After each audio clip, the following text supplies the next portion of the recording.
मेरी hair transplant surgery को आज सेकंड डे ऑलमोस्ट हो चुका है।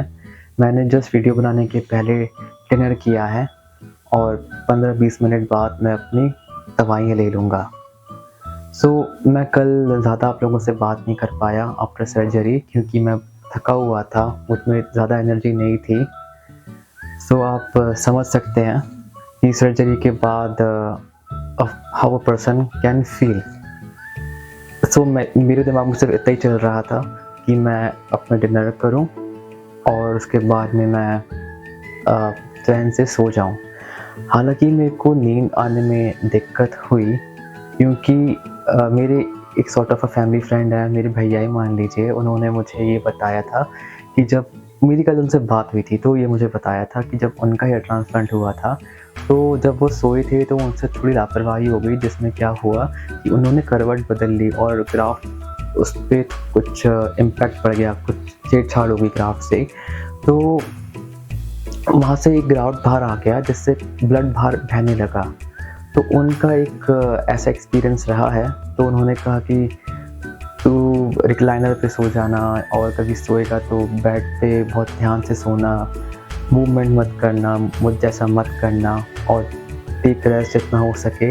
तो यही सोच के जब मैं चेयर पे बैठ के सोने की कोशिश कर रहा था तो मैं इतना कंफर्टेबल नहीं था। आई एम सॉर्ट ऑफ मेरी रिक्लाइनर चेयर है, तो I was not able to sleep in a comfortable way.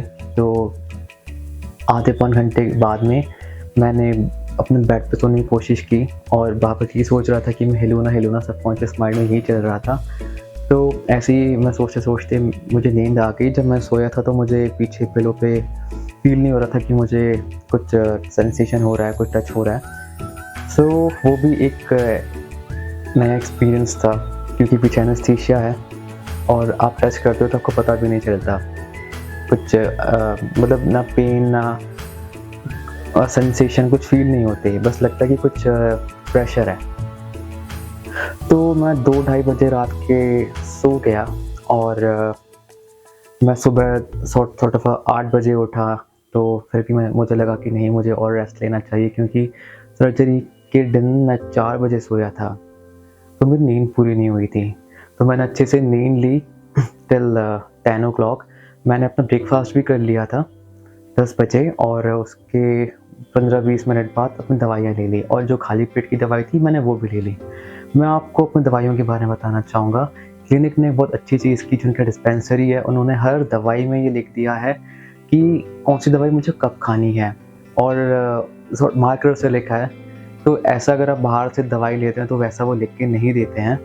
तो आपको देखना नहीं पड़ेगा कि अरे इसका नाम क्या है, मुझे ये कब लेनी है, मुझे ये खाली पेट लेनी है या सुबह लेनी है, शाम को लेनी है। तो मैं आपको दिखाना चाहूँगा कि कैसा उन्होंने मुझे को लिख के दिया है। तो ये एक स्मार्ट मूव है जिससे कि कोई पेशेंट को दिक्कत ना आए।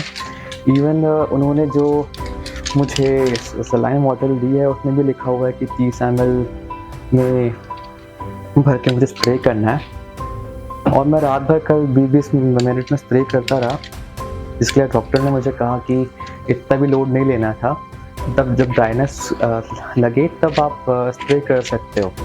तो इस चीज़ का भी आप स्ट्रेस मत डालो कि आपको स्प्रे करते रहना है। मैंने तो सॉर्ट ऑफ इसको मोबाइल में टाइमर लगा के लेना चालू कर दिया था कि स्टॉप वॉच लगा के 20 मिनट हो गए तो यहाँ पे एक बेल बजेगी, मैं सर पे स्प्रे करूँगा। तो ऐसे ही दवाई है, अगर आपको दिख रहा हो। मैं ज़ूम करूँगा, आई एम सॉरी ये थोड़ा स्लो प्रोग्रेस करता है मेरा कैमरा, मिरर वाला DSLR है। सुबह शाम। And sorry for the lighting as well. मैंने अमेज़न से रिंग लाइट ऑर्डर की थी 18 इंच की, मुझको उसकी पैकिंग में 10 इंच की रिंग लाइट मिल गई और ये 2 बार ऐसा हो चुका है। इसके बाद मैंने 12 इंच की ली थी, उसमें भी 10 इंच की आ गई। तो 2 बार मैं रिटर्न कर चुका हूँ। I paid for 18 inch ring light. तो अभी कल एक नई रिंग लाइट आएगी। आई होप सो कि वो जितनी मेंशन की गई हो उतनी इंच की हो, 14 इंच की ऑर्डर करी है। यही था मेरी जर्नी का पार्ट। आप पे कोई भी क्वेश्चन या क्वेरीज हो तो आप कमेंट में लिख के पूछ सकते हैं। आपको वीडियो कैसे लगी और मैं आपको ग्राफ भी दिखा दूँगा मेरी कि कैसे क्या हालत है अभी। इतने सारे बाल लगा दी, इतनी अच्छी डेंसिटी में, जितने तो मेरी दाढ़ी पे भी बाल नहीं है। तो मैं सॉर्ट ऑफ जब डॉक्टर से बात कर रहा था, इवन मन में भी सोचता हूँ कई बार कि मैंने कई लोगों को देखा है जिन लोग की सर्जरी हेयर ट्रांसप्लांट इतना अच्छे से होता नहीं है। उनके सर में ऐसे गैप वाली सर्जरी होती है, तो ऐसा लगता है जैसे कोई सिलाई नहीं होती जो बहुत ही सिमेट्री में की गई हो। टेलर करता हुआ सिलाई में बाल लगे हुए हैं, सामने सिलाई कर दी और पीछे कम डेंसिटी हो गई। तो मेरे में ऐसा इतना केस है ही नहीं, जैसे मेरे यहाँ के बाल हैं वैसी डेंसिटी में सामने के भी बाल आ गए। तो जो मैंने एक्सपेक्टेशन रखी थी उससे भी ज़्यादा एक्सीड हो गई। सो आई एम वेरी हैप्पी। और जाने से पहले मीन्स सर्जरी जब मैं करवाने के लिए मैं जा रहा था, तो कार में मैं ये सोच रहा था कि नहीं मत करवा, इतने बाल भी कम नहीं है, लोग कह रहे हैं कि तेरे को सर्जरी की क्या ज़रूरत है, ठीक ठाक तो बाल हैं, बट मुझको सॉर्ट ऑफ एक कंप्लीट हेयर लाइन चाहिए थी। अब मेरे इतने बाल आ गए जितने मेरे शायद कभी स्कूल में हुआ हो करते थे जब मैं 8-9 क्लास में था। तो I am very happy and I hope so कि मेरी लाइफ का एक बेस्ट डिसीजन ये साबित हो। तो आप मेरे बाल देखिए, मैं इसका ऑटो फोकस ऑफ करता हूँ, नहीं तो 10-15 सेकंड लगा देगा फोकस करने में। तो ये है बाल, देखिए है ना सही। यहाँ की डेंसिटी देखिए, यहाँ की डेंसिटी देखिए। मैं बार बार ये कोरियन हेयर ट्रांसप्लांट को देखता था कितनी डेंसिटी है, और वही सॉर्ट ऑफ डेंसिटी मुझको मिली है। अब धीरे धीरे बाल आएंगे तो पता चलेगा कि कैसा क्या है। तो दैट्स इट आज के वीडियो का सार, कंक्लूजन।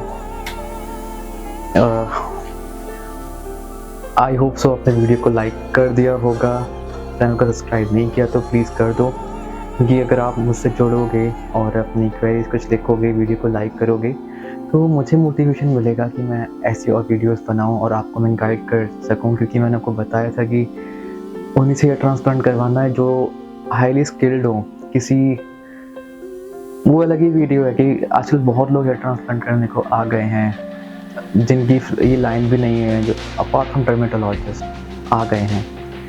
तो मिलते हैं आपसे अगले वीडियो में। Thanks for watching my video.